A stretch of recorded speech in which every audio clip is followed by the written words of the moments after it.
De vuelta con Cerrando la Noche, esta interesante conversación con el profesor Juan Valdés. Profesor, hay un aspecto que usted ha insistido mucho, que tiene que ver con las mejorías. Y me gustaría que usted nuevamente socialice con nosotros desde el Observatorio Educativo Dominicano. ¿Cuáles son los ejes, pilares que debe asumir el Estado para encaminarse a tener una educación de calidad? Mira, la educación de calidad está tan asociada a lo que pasa en el centro educativo y en el aula como a lo que pasa en la comunidad.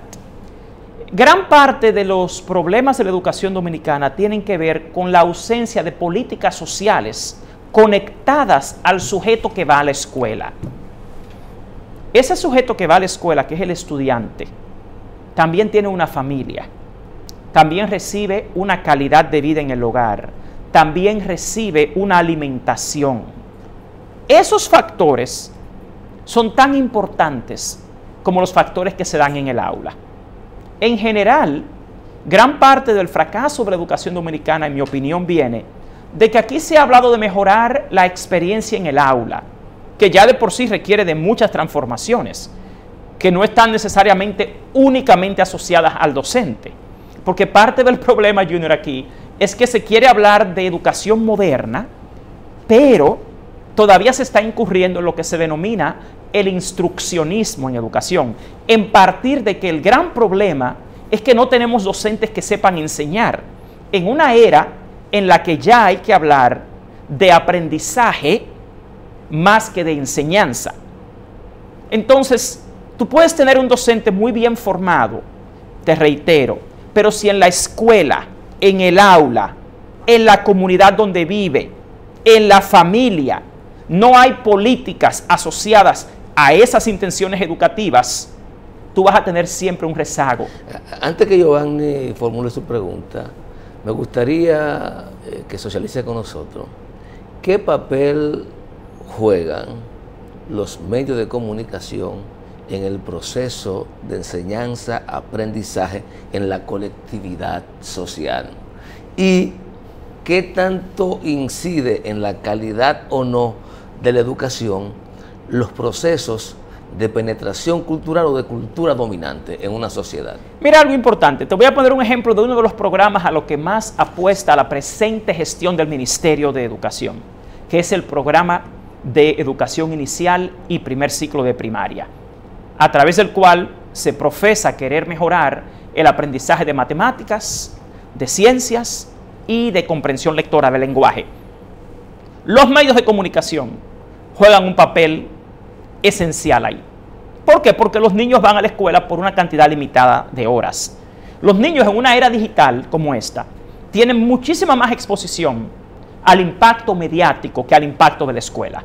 Si no hay una política gubernamental asociada a la mejora de la expresión y del lenguaje a nivel colectivo en los medios, el niño sigue siendo bombardeado más del 60% de su tiempo de vida, día a día, más por los medios que por la escuela. Porque estamos en la era digital y todos los niños hoy en día son nativos digitales, quiéralo uno o no. También te reitero el tema de las políticas sociales asociado a esto. La música en nuestro país, que predomina, que es un bombardeo a diario en la radio dominicana, es lamentablemente un enemigo garrafal a lo que se conoce como el razonamiento lógico matemático, al tema de la matemática. Porque el tipo de pensamiento que produce, inclusive este mismo tipo de música, para ponerte un ritmo como el dembow, que es un ritmo que carece de lírica rica, y que es una clase de música que lo que produce se llama el pensamiento cíclico. Cuando te repite una misma frase una y otra vez, eso tiene un efecto en el razonamiento de los niños. Bueno, como le llamen a la canción en cuestión. Entonces, si usted quiere mejorar la ciencia, las matemáticas y el lenguaje, hay una parte que le corresponde a la escuela, claro que sí. Pero recuerde que todo el que va a la escuela está bombardeado por el resto de la sociedad. Y recuerden, hay que recordar, se lo debo decir a todos los tomadores de decisiones de este país en el área educativa, se lo voy a reiterar. Recuerden que el constructivismo social es el fundamento del diseño curricular dominicano y que se supone que es un currículo con una tendencia socioformativa, que la escuela es uno apenas de esos componentes y que es totalmente ilógico, antiintuitivo, usted presumir que esas horas de experiencia que se dan en la escuela son las que al final van a fijar el aprendizaje y el conocimiento en el niño, porque las vivencias son las que más fijan conocimiento. Entonces, esto requiere, de lo que yo siempre he dicho acá, algo muy parecido al enfoque ecosistémico de Bronfenbrenner de la educación. Aquí debe haber un esfuerzo mucho más elaborado, mucho más ecosistémico, mucho mejor coordinado para lograr una mejor educación. Y tenemos que dejar de propagar el mito de que el tema está exclusivamente en la escuela o en el docente.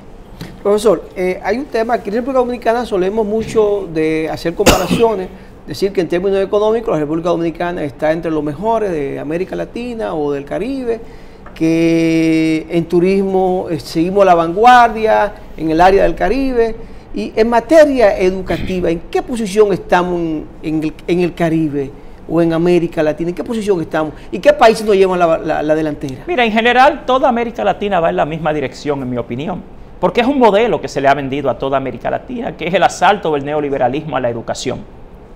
Todos intentan llegar a lo que se conoce como un currículo basado en competencias, en un sujeto que se forma para el trabajo, que es el gran error.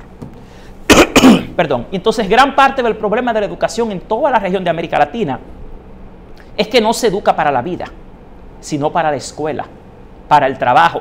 Y ustedes ven que hoy en día el mayor problema de la educación dominicana y de América Latina no es técnico, es ético.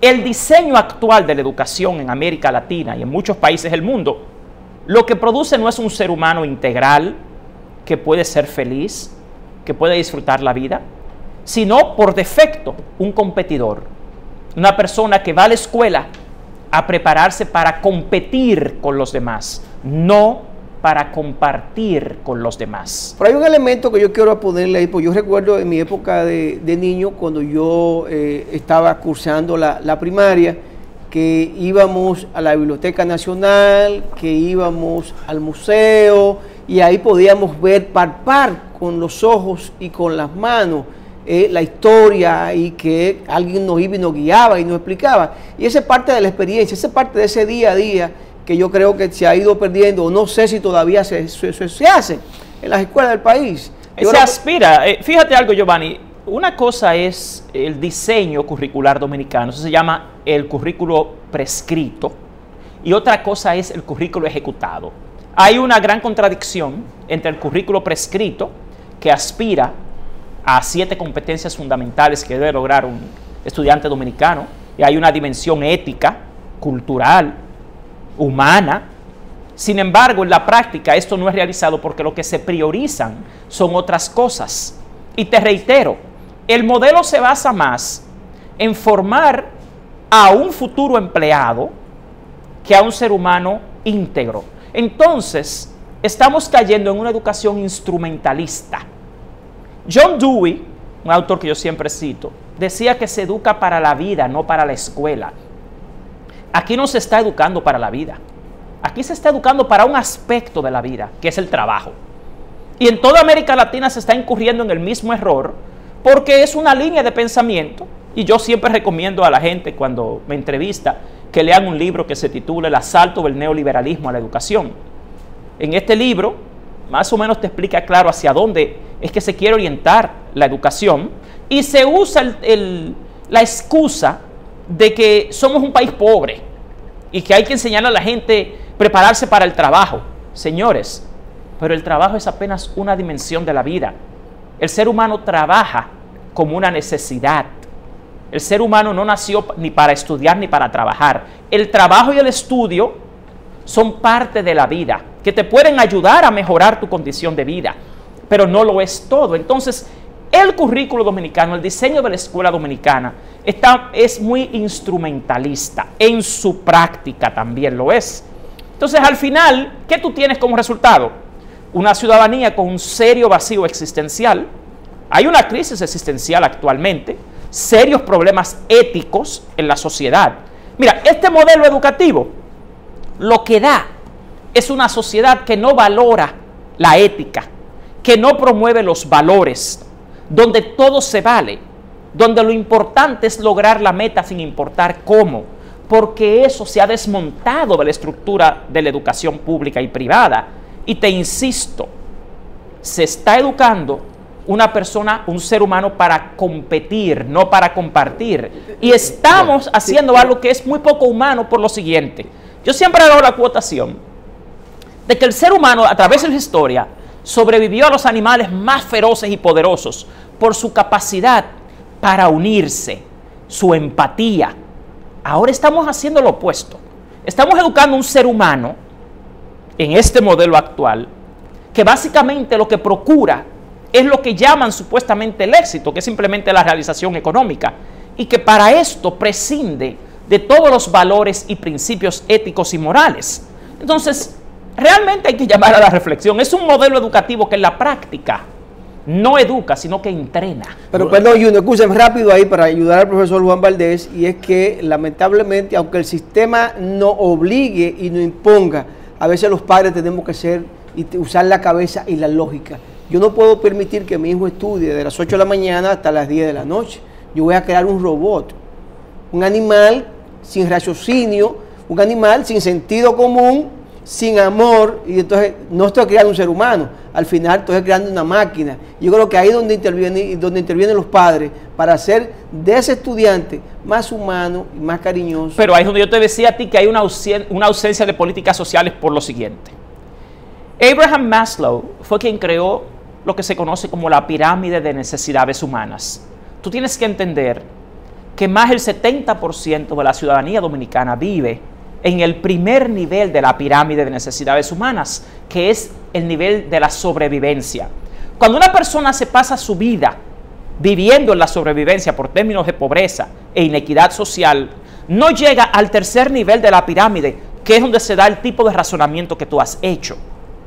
Por eso es que las políticas sociales deben estar estrechamente ligadas a las políticas educativas, porque el ser humano y la educación se da en la sociedad, no en la escuela. La escuela es un componente de la sociedad. Entonces se quiere ignorar eso y se le echa toda la culpa al final al docente o a la escuela, desconociendo que la educación moderna no se basa en el instruccionismo. No es la instrucción del maestro la que educa. El maestro es uno de los educadores del estudiante. E inclusive, para irse ya en otro programa más detallado, al rol del maestro y de la escuela. Para que el rol del maestro y de la escuela se dé, tienen que haber condiciones conducentes al aprendizaje, que no las crea el docente per se, sino de nuevo que la crea desde la infraestructura escolar hasta las políticas educativas, las políticas sociales, el uso adecuado de los recursos, los medios y recursos para el aprendizaje. Y el problema en nuestro país es que todavía seguimos trabajando en lo que se conoce como un paradigma fragmentario, donde cada cosa está separada. Y que realmente, te soy honesto, aquí todavía no se está cumpliendo ni siquiera con lo más básico establecido en la Ley General de Educación, como los factores asociados a la calidad de la educación. Lamentablemente el tiempo es implacable, pero varias cosas ha planteado interesantes, no solo el efecto económico de las políticas neoliberales, que es uno de los componentes. El más peligroso y arriesgado es en la mente, en la cultura de la individualización de la solución a los problemas. Y me parece, Juan, que en tu reflexión, lo que recoge la última parte del neoliberalismo es una práctica que ya se había estado instaurando. A Giovanni le dijeron una vez: estudia para que sea alguien en la vida. Eso decían en los campos. Claro, claro que todos sí. nos dijeron eso. A todos somos alguien en la vida. Estudia para que pueda ser alguien en la vida. Y eso es desde el punto de vista del ascenso social y económico. Por eso hoy día hay gente que vio que el ascenso está siendo político. No hay que estudiar para ser alguien. Vendiendo drogas o siendo pelotero. Entonces, están ahí los desafíos de lo que ha planteado el profesor Valdés. Creo que requeriremos más programas para seguir abordando estos temas. Profesor, gracias como siempre por acompañarnos. Cómo no, un placer. A ustedes por habernos permitido llegar a sus hogares. Don Giovanni Almonte y quien les habla, Yunes Espinosa, se juntan mañana en una nueva edición de Cerrando la Noche.